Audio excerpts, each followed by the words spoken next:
Thank you banget Sekbid 5. Sekarang acaranya kita ambil alih ya. Hello everyone, I'm your host Laurencia. And I'm your host Brittany. Welcome back to TCAS. While you keep your knowledge updated through our chill convos. Nah ini jadi buat kalian yang dengerin podcast kita nih, boleh banget sambil makan-makan, sambil nyemil, sambil minum juga. Pokoknya kita chill aja guys. Ya, dan berdasarkan kayak kalian lihat nih guys, kita di sini udah bertiga. Dan oke, mungkin Koko boleh perkenalkan diri dulu. Halo, nama saya Joshua. Kalian bisa kenal saya sebagai adiknya William Johan. Dan hari ini bersyukur sekali bisa menjadi tamu dari TCAS. Sebenarnya udah berapa lama ya pingin juga jadi tamu di sini karena menarik banget sih sebetulnya ngomong-ngomong di sini, dan juga ya it's fun to be here aja buat ngomong. Oke. Ya, by the way guys, ini buat kalian yang mungkin mau nanya-nanya sama Ko Joshua ini, bisa banget langsung ngechat, nanti ada Kokaran yang bantu kita buat kasih liatnya. Atau enggak kalian tinggal open mic aja nih langsung nanya gitu. Iya bener banget. Oke, pokoknya kali ini kita mau ngobrol-ngobrol santai aja kali ya sama Ko Joshua. Mungkin nih kok kan sekarang kita lagi masa-masa SMA tuh masih ada COVID gitu ya, jadi kita online school. Kalau misalnya dulu zaman Koko kan pasti belum ada dong, pasti kita offline school gitu. Boleh gak sih kok ceritain dikit pengalaman Koko pas sekolah itu gimana sih gitu? Pas aku SMA ya. Iya. Pas aku SMA sih mungkin ya kayak kalian pas SMP aja ya, biasa offline. Mungkin kalian udah terlalu lama online jadi lupa kali ya. Ya cuma yang aku notice dari PJJ ini yang paling miss the most sih ketemu teman, ketemu guru ya. Terus juga do sports. Actually masuk ke gedung sekolah itu ada vibe yang berbeda. Tapi pas pandemi kayak gini Koko udah lulus sekolah kan, jadi Koko gak ngerasain online-online gini kok. Aku udah lulus sekolah, udah jauh lah. Tapi ya mungkin sebenarnya kalau mau bilang kalian lebih have it tougher than me. Kalian lebih susah ngejalanin sekolah pas SMA dibanding aku. Kalau Koko dulu SMA-nya gimana sih? Apa Koko murid yang rajin banget nih? Atau Koko kayak udahlah sekolah buat apaan sih gitu? Sebenarnya kalau mau tanya tuh tanya Paraflash tuh. Ada Paraflash-nya nggak nih langsung mungkin? Ketawa tuh. Oh ada Paraflash. Kita tanya dia sama Paraflash-nya. Gimana Paraflash komennya? Anak yang rajin kayaknya. Tapi mungkin tanya aja langsung sama Ko Joshua-nya kali ya, supaya lebih dalam lagi. Sebetulnya kalau dibilang rajin sih enggak ya. Cuma mungkin lebih tepatnya tidak termotivasi sekolah saat itu ya. Dan mungkin banyak alasan ya. Kalau menurut aku sendiri pribadi, mungkin alasan tidak termotivasi sekolah itu memang rewardnya nggak ada.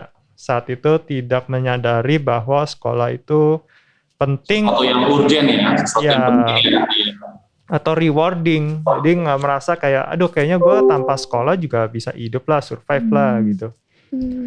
Tapi sekarang kan Koko udah kerja nih, ya kan? Berarti Koko pasti udah ada titik baliknya nih dari tadinya kayak apaan sih sekolah, males banget ini, terus tiba-tiba jadi kayaknya ternyata penting juga ya buat kita sekolah.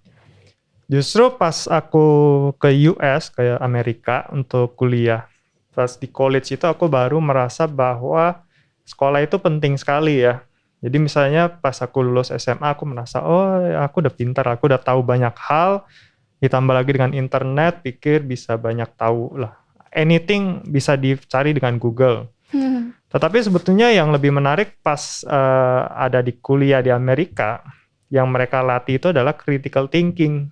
Bagaimana cara menyelesaikan sebuah masalah gitu, dibanding menghafal. Nah di situ aku lebih suka karena emang pribadi aku nggak pintar untuk menghafal sesuatu. Sedangkan lebih suka dalam critical thinking, menyelesaikan sebuah masalah. Koko dulu apa sih, IPA atau IPS? Dulu aku IPA. Oh IPA. Koko ambil jurusan apa kalau pas kuliah? Bisnis. Oh bisnis. Aku bisnis sampai master ya, berarti 7 hampir 8 tahun sekolah tentang bisnis. Berarti udah S2 ya? Udah S2. Cara Koko tahu ini jurusan bisnis, ini yang tepat nih buat gue. Biasanya kalau bisnis itu kan IPS ya, ya nggak sih? Agak general sih sebenarnya. Agak general sih ya. Cuma aku lebih suka IPA emang. Pada dasarnya aku suka science. Cuma dari kecil sekali aku udah melihat diri aku untuk dagang, bisnis, menciptakan sebuah ide lalu dijual belikan gitu. Sekarang Koko usaha apa nih kok? Sekarang lagi ada satu project tentang makanan ya, yang aku lagi mau kerjain. Dan itu juga mungkin bisa membantu menjelaskan tentang yang tadi kamu tanya tuh, kok yakin kok ambil bisnis? Sebetulnya aku itu suka masak kan, jadi suka emang sesuatu yang related to industrinya tuh makanan. Cuma aku nggak melihat diri aku sebagai seorang chef. Nah itu membuat, karena menjadi seorang chef tuh kan nggak mudah ya. Iya, ada Kita tahapannya juga. ada tahap dan juga sebenarnya itu professional worker. Kalau kamu libur, kamu nggak dapat uang, atau misalnya bahaya juga kalau misalnya kamu kecelakaan, tangan kamu patah, kamu udah nggak bisa masak tuh, atau kamu luka, let's say ya apes, kehilangan indera perasa atau apa. Dan aku nggak melihat aku arahnya ke sana. Nah jadi aku lebih pilih ambil major bisnis, tetapi tetap bisnisnya di industri makanan. Kalau kenapa sih? Jadi mau nanya apa nih? Kan Koko kuliah di luar negeri nih.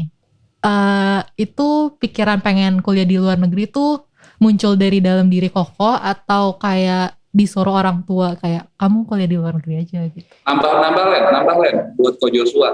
Ini related sama kamu punya pertanyaan. Tambahin juga ya Ko Jos, why US? Kenapa enggak UK? Kenapa enggak Taiwan? Why enggak? Nah, untuk kuliah ke luar negeri sendiri semua sebetulnya dari orang tua ya. Aku sendiri awalnya yang seperti aku bilang, aku nggak merasa sekolah itu penting atau urgent, jadi juga nggak melihat ada kepentingan untuk sekolah di luar negeri awalnya. Tetapi setelah datang ke US itu baru ngerasain bahwa sekolah itu penting sekali ternyata. Apakah harus sekolah di luar negeri?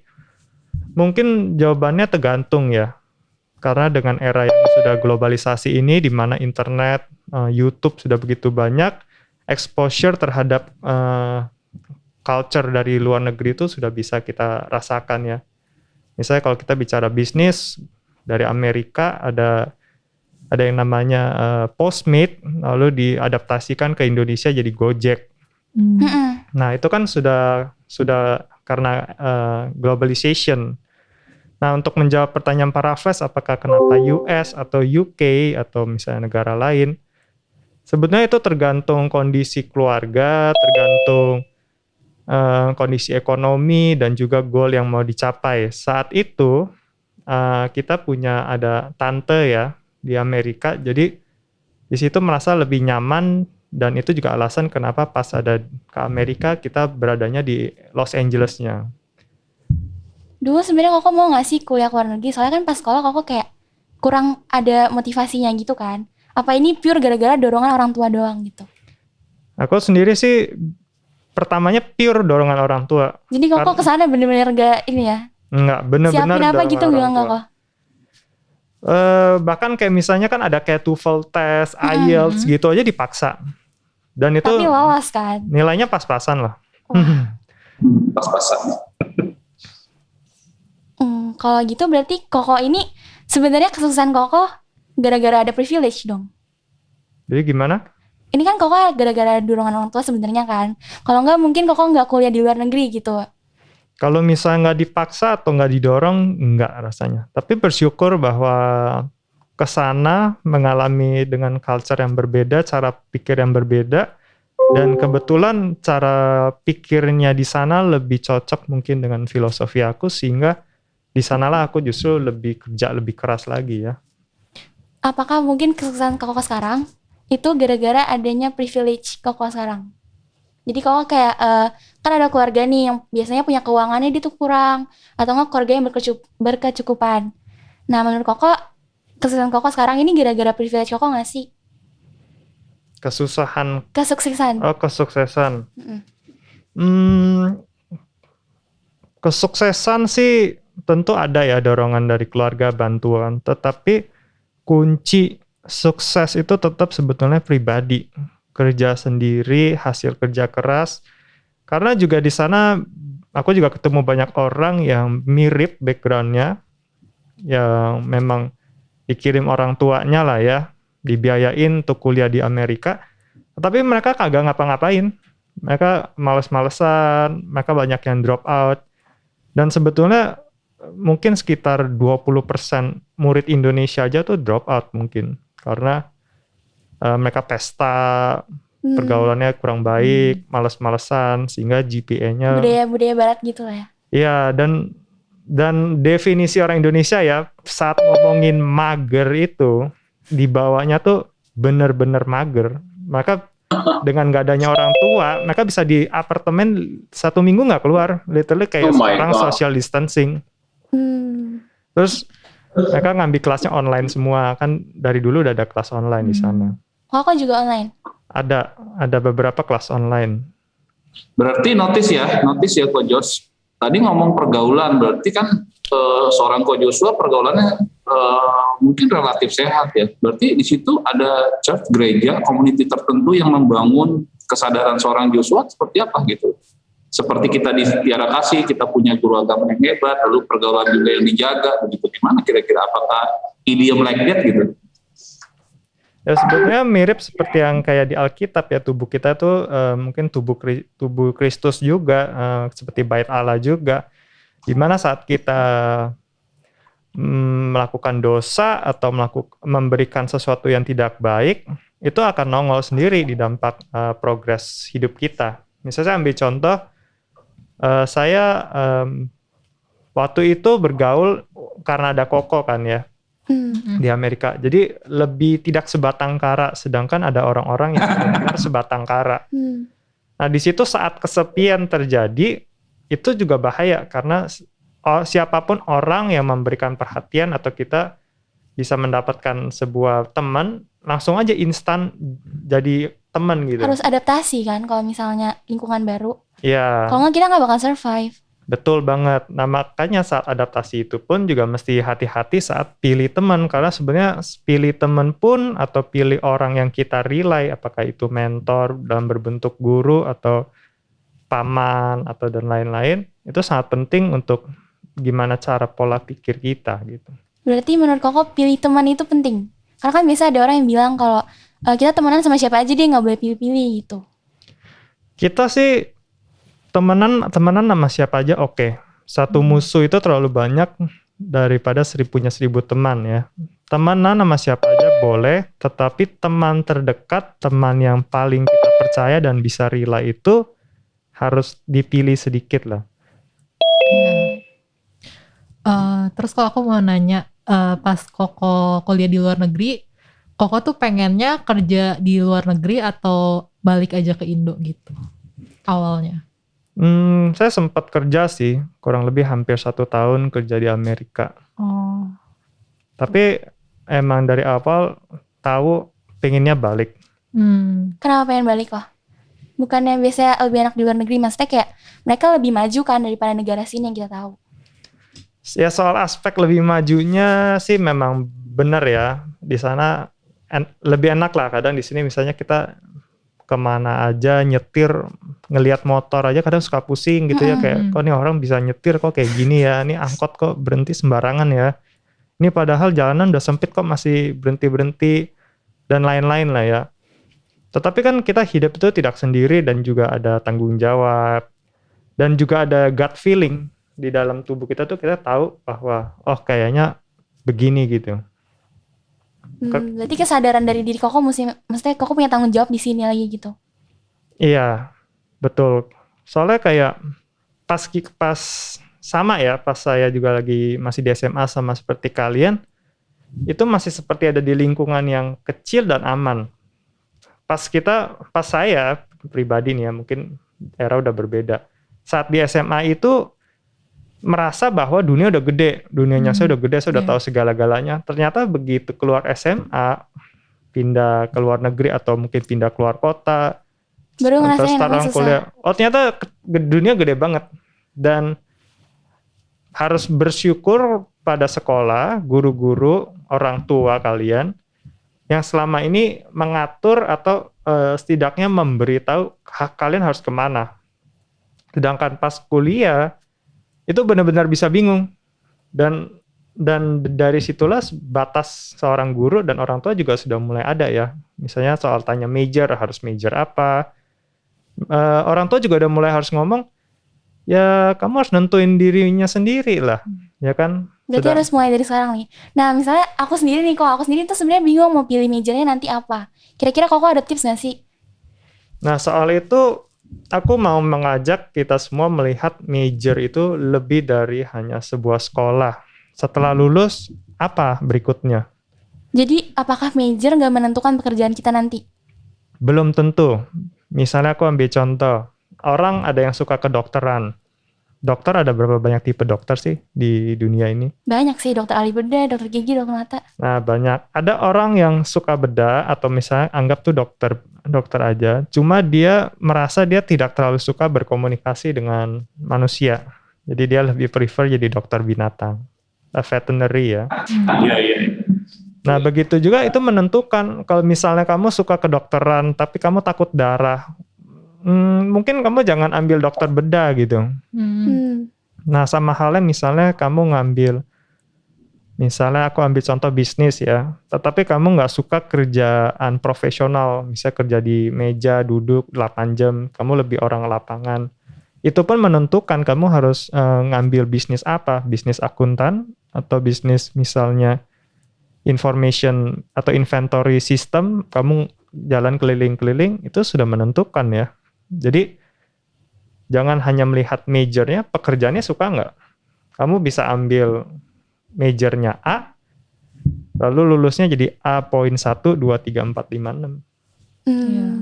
Soalnya pasti banyak juga ya orang yang kayak misalnya dia ambil jurusannya apa, tapi nanti kerjanya lain dari jurusannya, malah bisa. Iya kayak guru-guru kita sekarang juga sebenarnya dulu kayak jurusannya bukan ini deh. Jurusannya beda-beda ya.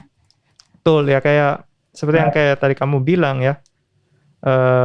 Kadang banyak juga yang sudah lulus kerja quote and quote di dream jobnya mereka ternyata tidak se-dream itu. Iya. Gimana caranya kita pilih jurusan? Misalnya aku suka jurusan A, tapi menurut aku nggak bakat nih di sini. Tapi aku suka.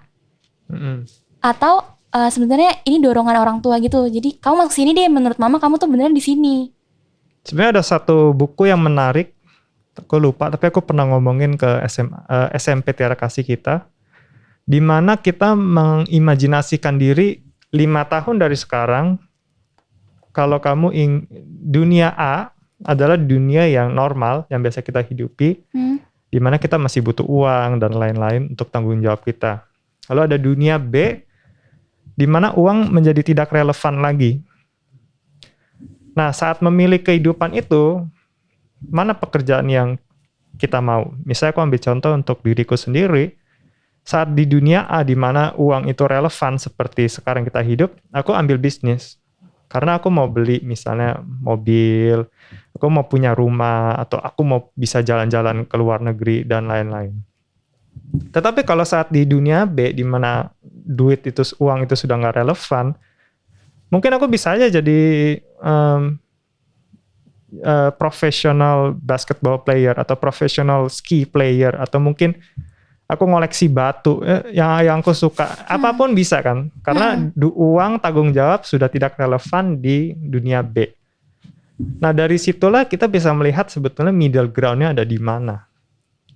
Nah kembali juga seperti statement kamu, aku suka ini tapi nggak bakat, sedangkan aku bakat di sini tapi aku nggak suka. Kita cari middle ground-nya, bahwa memang sebenarnya dunia yang kita hidupi itu dunia yang penuh tanggung jawab dan mungkin seringkali menyebalkan ya, kayak sekolah aja. Ngapain sih sekolah? Nyebelin nih, gini kan. Tetapi kenyataannya bahwa kita tahu setelah umur tertentu kita punya tanggung jawab dan di situ harus ada yang dikorbankan. Sama seperti sekolah, kita bisa aja main game, bisa aja main sosmed 24 jam, tapi ada yang kita korbankan buat mendapatkan sesuatu. Berarti kita harus ngorbanin, mungkin kita suka sama ini tapi ini tuh nggak relate sama kehidupan kita nanti. Maksudnya kayak ini tuh nggak bener-bener berguna sebenarnya buat kehidupan kita nanti gitu. Bukan yang nggak berguna ya, ada, menurutku pribadi ada kepuasan hidup dan ada tanggung jawab untuk penuhin tanggung jawab. Orang yang bisa memenuhi tanggung jawab belum tentu memiliki kepuasan hidup. Orang yang memiliki kepuasan hidup belum tentu memenuhi tanggung jawab. Somewhere in the middle ground itu paling bagus. Kalau bisa dua-duanya, itu baru namanya disebut orang sukses. Itu yang biasanya diundang di Metro TV. Karena mereka melakukan sesuatu yang mereka suka dan mereka bisa memenuhi tanggung jawab. Kalau Koko sekarang termasuk orang sukses gak nih? Koko mencapai kepuasan gak dengan Koko caranya bisnis, jualan kue, segala macem? Masih progres lah. Kepuasan itu benar-benar pribadi ya. Orang bisa melihat, oh orang ini udah sukses atau belum. Ini orang masih orang failure atau gagal. Tetapi di diri mereka bisa menganggap sukses. Dan Tapi kan ini jurusan, Koko udah ambil jurusan bisnis nih. Koko juga udah jualan kue sesuai bakat Koko nih. Koko kan dulu sukanya jadi chef, jadi masak-masak gitu kan. Ya, aku lebih suka menghitung bahwa kehidupan itu tidak dinilai dari satu hari ya, atau satu minggu. Kita sukses satu minggu bukan berarti kita sukses 1 tahun. Dan begitu juga kalau hari ini kita gagal dalam mencoba sesuatu, itu tidak menilai kompetensi kita. Misalnya aku ambil contoh, hari ini aku gagal ujian, nilaiku jelek, aku nggak berarti bodoh. Atau mungkin 5 tahun, 7 tahun lalu di mana matematika aku merah, nilaiku merah, itu nggak berarti aku bodoh. Hanya belum sukses, yaitu mungkin butuh kerja ekstra keras. Disitulah baru kita setelah setelah aku melihat hidupku selama ini, aku bisa melihat bahwa progres hidupku cukup baik. Tapi kalau aku melihatnya hanya skala kecil, 1 tahun, 1 tahun, atau mungkin daily basis, hari-hari per hari, aku bisa melihat, gila hari ini aku bego banget ya, aku bodoh banget ya rasanya. Aku kok ujian udah belajar 5 jam masih dapatnya 60. Aku bodoh. Tapi saat itu aku lihat aku bodoh. Tapi setelah lihat dalam jumlah yang lebih panjang, aku merasa, I'm okay. Maksudnya aku progresnya baik gitu. Jadi dulunya Koko agak kurang termotivasi buat sekolah, terus jadi putar balik lah ya, jadi termotivasi lagi buat ngejalanin hidup karena punya tanggung jawab. Punya tanggung jawab dan punya ambisi ya, goal yang ingin Jadi dicapai. harus punya ambisi intinya. Harus punya ambisi. Dan seringkali itulah ambisi yang tidak tercapai itu yang membuat orang jadi tidak termotivasi. Jadi saat bikin ambisi pun juga mesti smart, spesifik, measurable, relevan, achievable, sama time. Jadi spesifik, kamu maunya apa, kalau sudah sukses seperti apa, terus realistik atau relevan terhadap hidup kamu, achievable gak? Aku gak bisa ngomong, aku mau turunin berat badan 10 kilo dalam besok. Gak bisa sih. Gak bisa kan. Time, bisa dihitung gak dengan waktu? Aku bisa achieve ini dalam 1 tahun. Bisa gak? Bisa. Dan itu yang membuat dimana orang bisa mencapai goal itu berhasil atau enggak. Karena seringkali kita ini dengan eranya sosial media ini dimana kayaknya orang umur berapa aja bisa sukses. Dan kita membuat goal yang kurang smart. Aku mau menjadi terkenal dalam 3 bulan, aku mau punya follower 10.000. Tapi jadi terkenal sekarang gampang sih kok. Ya, mau jadi viral gitu. Cuman mungkin gak bertahan lama dan mungkin dampaknya itu beda. Ada yang dampaknya terkenalnya dengan cara yang baik, atau dia gara-gara yang buruk. Betul. Katanya Koko dapat cum laude gitu ya. Berarti tipsnya itu tergantung dari tekad kita mau capain goals kita atau enggak gitu ya kok. Iya, kayak misalnya pas aku dapat cum laude ya, aku sharing aja GPA 2 semester aku pertama itu 2. Karena memang berantakan aja. Aku ngeset bahwa aku masuk ke US harus mulai segala sesuatu secara sempurna. Nggak boleh ada kesalahan sedikit pun. Dimana menciptakan bahwa environment kerja aku tuh stressful, tidak menyenangkan. Akhirnya aku ubah, aku banyak ngobrol sama guru, dan guru tuh actually sangat helpful ya, dia membantu mereka dengan experience mereka bisa melihat kapabilitas kita tuh ada di mana, kekurangan kita, strength point kita, di mana yang kita harus kerjain. Disitulah aku mulai kerja keras sampai jadi dapat summa cum laude ya. Tapi itu semua ya mungkin lebih tepatnya smart goal itu. Bisa nggak, percaya nggak bahwa saya bisa mendapatkan itu. Padahal kalau mungkin pas aku masih SMA ngomong, kamu bisa nggak summa cum laude GPA 39 ke atas atau 40. Gila lu, matematika aja dapat 6 aja setengah mati. Kalau gitu apakah menurut Koko sekolah itu sebenarnya penting gak sih? Karena kan sebenarnya skill-skill yang kita butuhin itu kan dari cara pikir kita kan, cara kita survive, cara kita adaptasi. Kalau sekolah kan mungkin diajarinnya kayak matematika, ngitung kayak gimana, terus apa sih sejarah-sejarah dulu, masa Indonesia, masa lampau. Nah, aku lebih suka mikir gini ya. Sekolah itu seperti ngajarin kita tools-nya apa. Misalnya anggap ini sebuah palu. Lalu dia ngajarin palu ini bisa digunakan untuk mukul. Tapi begitu kita ada di luar sekolah, kita bisa menganggap bahwa palu itu actually bisa melakukan banyak hal. Tidak harus cuma mukul mur atau kayak paku lah ya. Tapi bisa juga pecahin batu, pecahin kaca, dan lain-lain. Nah, sekolah tentu tidak bisa mengajarkan semua caranya. Dia hanya bisa mengajarkan cara-cara terbaik. Tetapi di saat kehidupan nanti, pas kuliah atau pas kerja, pasti ingat, oh guru pernah ngomong gini nih, oh guru pernah ajarin ini nih, cuma nggak akan ingat. Nah itu alasan kenapa guru dipanggil pahlawan tanpa tanda jasa. Kita ingat yang mereka bilang, tapi kita nggak ingat orangnya. Berarti kayak istilah kita pas sekolah tuh diajarin basicnya, terus nanti pas kita kuliah kita yang kembangin sendiri, kayak yang tadi Koko bilang gitu. Iya, hampir kayak gitu. Dan bahkan makanya penting sekali untuk punya fondasi yang bagus. Kalau fondasinya nggak bagus, kita ntar pas kuliahnya buang-buang waktu memperbaiki fondasi tersebut. Misalnya pegang palu di mana, jangan pegang besinya, pegang kayunya gitu. Kalau begitu kenapa nggak bikin sekolah yang kayak di luar negeri yang benar-benar ciptain satu sekolah, kamu bakatnya di mana, kamu belajarnya itu. Jadi kamu nggak perlu belajar, misalnya kamu nggak suka matematika nih, ya kamu nggak perlu belajar matematika, kamu belajar yang kamu passionate. Misalnya kamu suka seni rupa, kamu belajarnya seni rupa.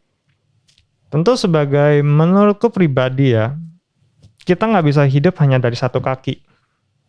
Seperti yang tadi aku bilang tentang dunia A, dunia B, kita nggak bisa cuma punya kaki yang kita suka. Oh kamu passionate art, let's say. Kamu punya kaki satu. Tapi kamu juga harus punya kaki dua. Saat sesuatu tidak going according seperti yang kita mau, istilah satu kaki lagi reliable. Nah disitulah misalnya, menurutku pribadi problem di generasi milenial, generasi Z, Alpha juga, di mana orang tuanya itu dipaksa oleh, jadi kakeknya kita biasa, memaksa anaknya untuk, lo harus kerja, jadi bisnis, jadi dokter, jadi apapun itu karena saya dulu hidup susah, saya mau kamu hidup enak. Kamu suka nggak suka, jalanin. Orang tuanya banyak yang misalnya jadi dokter, tapi sebetulnya dulunya nggak suka dokter. Dia paksa anaknya. Atau kebalikannya. Karena dulu saya pernah dipaksa, sekarang saya dorong anak saya untuk nggak regret. Saya mau, oh kamu suka apa? Saya dukung. Tetapi problemnya adalah Gak semua orang kayak gitu. Iya. Misalnya dengan era sosial media apalagi yang membuat orang masa gini, oh saya jago nyanyi, mama papa saya puji saya jago nyanyi. Tetapi saat begitu masuk sosial media ternyata banyak orang lebih jago gitu kan. Dan bahaya sekali kalau misalnya anak itu dididik atau kita sendiri pribadi mendidik bahwa satu kaki aja cukup. Saya cuma perlu jago nyanyi, target saya menjadi seorang idol, saya bisa bikin iTunes, masuk Spotify, cukup. Ternyata pas di jalan itu, ternyata tidak semudah itu, kompetisi begitu berat, kamu harus ada pegangan. Tapi actually, menurut aku sekolah-sekolah yang kayak nentuin kamu mau ambil majornya apa aja, itu justru lebih berkembang. Misalnya kayak di luar negeri kan nerapin kayak gitu kok. Terus misalnya kayak di sekolah lain kita tahu UPH, jadi kayak di sekolahnya, kita milih kamu mau pelajarannya apa aja, kamu masuk ke pelajaran itu. Dan actually menurut aku ini work gitu buat mereka-mereka. Itu yang aku bilang soal reward and motivation ya. Saat orang melakukan sesuatu yang mereka suka, mereka lebih termotivasi. Makanya tidak umum untuk melihat misalnya ya, ini general, belum tentu ada anak yang jago basket, jago sepak bola, sports, nilainya suka jelek. Banyak kan common. Kenapa? Karena mereka di otak mereka lebih termotivasi untuk ngelakuin sports. Dan seringkali problemnya adalah dia melihat sebuah pendidikan sekolah akademis itu sebagai musuh. Sekolah ini tidak atau sebuah pendidikan guru ini orang tua saya tidak menghargai saya. Saya ini bakat di sini. Kok mereka kagak menghargai saya sih? Saya juga merasa seperti itu. Dulu pas sekolah, saya melihat diri saya bahwa seharusnya saya lebih diakui lebih dari hanya sebatas angka dari nilai ujian. Tetapi saat melihat atau mengubah mindset bahwa sekolah itu atau pendidikan itu, pendidikan formal ya, bukan yang kita suka, sebenarnya membangun diri kita. Aku selalu bilang aku di situ di Amerika jadi ketua kayak remaja gitu. Banyak anak-anak yang tidak termotivasi, aku bilang begini, kamu pernah merasa nggak bahwa sekolah itu sepertinya ngetes kepintaran kita sampai mana? Ada yang pernah merasa begitu nggak? Pernah sih kayaknya. Bahwa kayaknya ini setiap tahun dari kelas 10 nilai 6, kok kelas 11-nya 5, kayaknya kok jadi 4 turun terus. Ini sekolah nih emang ngetes nih saya seberapa pinter, seberapa sampai puncaknya untuk fail gitu. Tapi sebenarnya kalau kita pikir balik mundur, nggak juga. Coba kita pas SD, nilai kita 7 atau 6 matematika. Sekarang kita di SMA nilainya 5 atau 6 juga. Lalu coba balik ke SD.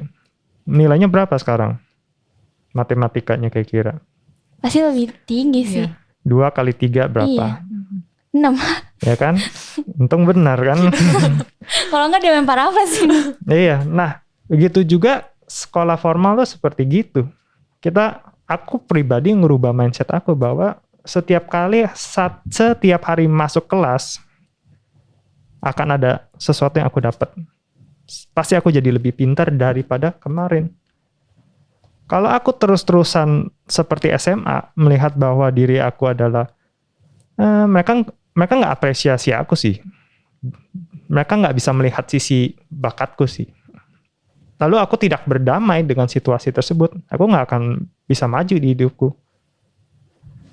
Saat mulai melihat bahwa ternyata ini adalah partner kita dalam hidup, disitulah kita akan jadi berkembang. Berarti kalau sekolah pun kita misalnya nilainya jelek nggak apa-apa kan kok? Kalau misalnya nilainya Karena kan jelek, angkanya nggak mempengaruhi kita nanti. nah tapi pertanyaannya kamu puas nggak? Kamu yakin kamu cuma segitu doang? Kalau aku mungkin enggak ya. Cuman mungkin kalau orang-orang yang hobinya sport nih, terus nganggap sekolah ngapain lah. Pasti mereka mungkin puas sih dengan nilai misalnya nilai 7, nilainya 6 gitu. Sebetulnya kembali ke motivasi dan mungkin ada pernah dengar podcast soal dopamin dan lain-lain. Aku nggak mau terlalu jauh bahasnya. Tetapi sebetulnya anak-anak itu seperti aku juga. Saat actually ngelakuin lebih keras, kerja lebih effort dari angka 5 naik ke 7, actually feel good, nilai gue 7 loh. Tapi it's not a problem kan kalau misalnya kita nilainya tetap 6 gitu. Menurut aku pribadi bisa jadi problem. Karena itu seperti kapal yang ada bocor, titik kelemahan yang kita abaikan. Ya sudahlah, ya udah kita nggak usah perbaikin. Dan mental seperti itu akumulasi 10 tahun dari sekarang gimana? Kita boleh satu hari kita istilahnya bolongin kapal kita, bocorin kapal kita kecil-kecil. 10 tahun bisa tenggelam. Gimana kalau misalnya murid yang udah belajar banget nih, tapi nilainya tetap dapat 6. Cuman kan guru-guru biasanya kan nggak tahu kan, kamu benar-benar belajar apa enggak sih? Yang tahu kalau kamu dapat jelek, ya kamu mungkin malas belajar gitu. Nah itu kan bisa jadi entah problem atau enggak ya. Maksudnya gini, kita memang hidup di Asia. Aku bisa ngomong gini karena aku pernah di Amerika. Di Asia itu memang culture-nya of shaming. Jadi Asia itu dari Jepang, Asia Timur sampai ke Asia Tenggara, India tuh shaming. Kok nilai lu jelek? Pasti males-malesan. Papa mama Mereka langsung nggak lihat bilang, kamu progresnya." tuh lihat HP kebanyakan tuh pasti. Sedangkan dunia barat, Amerika itu lebih regretful. Dimana regret, menyesal. Bahwa dapat 6 tuh menyesal. Kok lu yakin dapat 6 puas? Kamu Kalau yakin dapat 6 Orang tua di bisa? sana gimana kok? Aku yang nggak punya orang tua bule sih. Ya kan sama juga, kita semua juga punya orang tua Asia. Dan aku mau mengajak bahwa kita melihatnya seperti ini. Guru ataupun orang tua yang shaming, misalnya kayak, kamu pasti malas-malasan. Jangan take it personally. Satu Asia tuh memang kayak gitu. Udah culture-nya ya. Udah culture-nya. Apakah Amerika lebih baik? I don't think so. Buktinya negara kayak Jepang, Korea maju. Dengan orang tua yang sama dan bahkan mereka lebih keras. Di Jepang, di Korea, dari SMA udah disuruh kerja kan. Iya. Kalau kerja. Dan pendidikan di sana gila-gilaan sih kok. Dan mereka gila-gilaan. Menurut Koko Kompetisinya. gimana? Pendidikannya itu. Karena sama sini kan beda, di sini masih lebih renggang lah ya. Iya. Dulu aku actually mau ke Jepang. Tapi ngelihat culture-nya nggak tahan. Kenapa kok? Karena mereka, kamu tahu mereka sudah prep school. Jadi ini mungkin kita untuk bandingin di Indonesia bahwa kadang-kadang harus bersyukur. Mereka tuh harus prep school. Prep school itu adalah preparation school untuk masuk ke universitas. Jadi misalnya aku mau masuk Todai, Tokyo University. Itu kamu harus mulai sekolah. Kalau kamu bukan orang yang excellent dari SMA 1. 3 tahun belajar cuma buat nge-prep 1 kali ujian itu. Bisa masuk gak nama kamu di papan gede? 1, 0, 0, 11, 12 misalnya gitu. Kalau punya ambisi bisa. Bisa, semua orang pasti bisa. Tapi ya begitu kompetisinya di Jepang. Nah kita di... Oh, oke kok. Ini gak ada yang nanya nih kok. Nah kita selesain dulu aja lah ya. Nah begitu juga itu kompetisi di Jepang seperti itu. Mau masuk universitas 3 tahun sebelum masuk sudah prep school. Itu sekolah gede ya, Todai. Literally kayak UI, sekolah best of the bestnya di Jepang. Kita di Indonesia gimana? Soal misalnya kembali, soal apakah misalnya guru, orang tua kita yang punya shaming culture, apakah lebih buruk daripada orang Amerika? Menurutku nggak juga ya. Banyak kenyataan bahwa orang Asia di Amerika tuh sukses. Karena mereka ada terus-terusan termotivasi untuk lebih baik. Berarti karena motivasi dan kepercayaan diri kita gak sih? Betul. Makanya aku lebih suka bahasanya berdamai dengan diri, berdamai dengan situasi.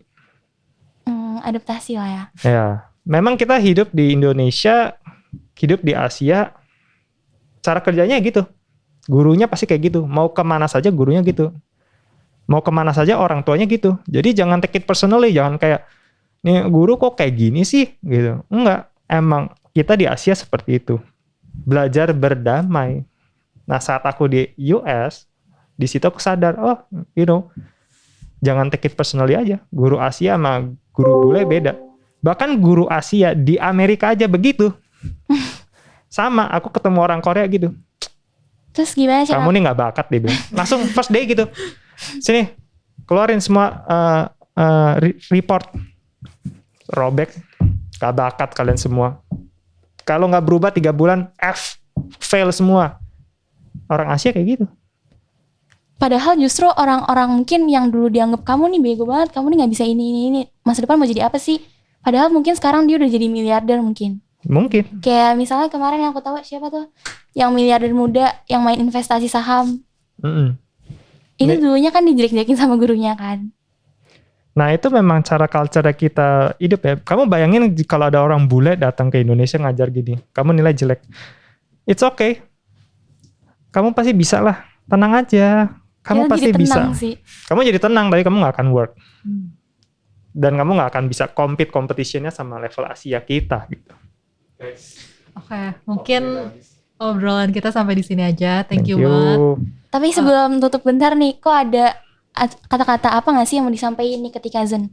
Oh, ya mungkin beberapa kalimat ya untuk yang lagi sekolah, PJJ ataupun udah SMA mau aiming for universities. Satu yang paling penting adalah berdamai dengan diri. Kedua, berdamai dengan situasi. Tiga juga belajar, sebetulnya gini, aku jelasin dulu. Berdamai dengan diri itu apa? Kamu tahu bakat, kamu tahu kapabilitas kamu tahu apa yang kamu nggak suka, apa yang kamu suka. Sosial media, jangan terlalu lihat, jangan terlalu compare diri kamu sama sosial media, karena mereka juga cuma tunjukin beberapa sisi baiknya. Orang yang kelihatannya miliarder, Tan Boy Kun, apa itu, dia belum tentu happy juga di belakang sosial media. Jangan compare hidup kamu sama mereka, karena mereka cuma kasih lihat apa yang terlihat. Dan progres setiap orang tuh beda-beda. Ada yang sukses hari ini, umur 12 tahun, 15 tahun, ada yang sukses umur 70 tahun. Lalu kedua, berdamai dengan situasi. Situasinya memang begini, sekarang lagi corona misalnya. Lalu kita nggak mau kerja, kita mau diem doang di rumah, kita mau ketakutan. Atau juga misalnya saat kita di sekolah, guru ini nyebelin, guru itu nyebelin, si A, si B, teman kita nyebelin. Lalu kita mau begitu aja, musuhan aja gitu.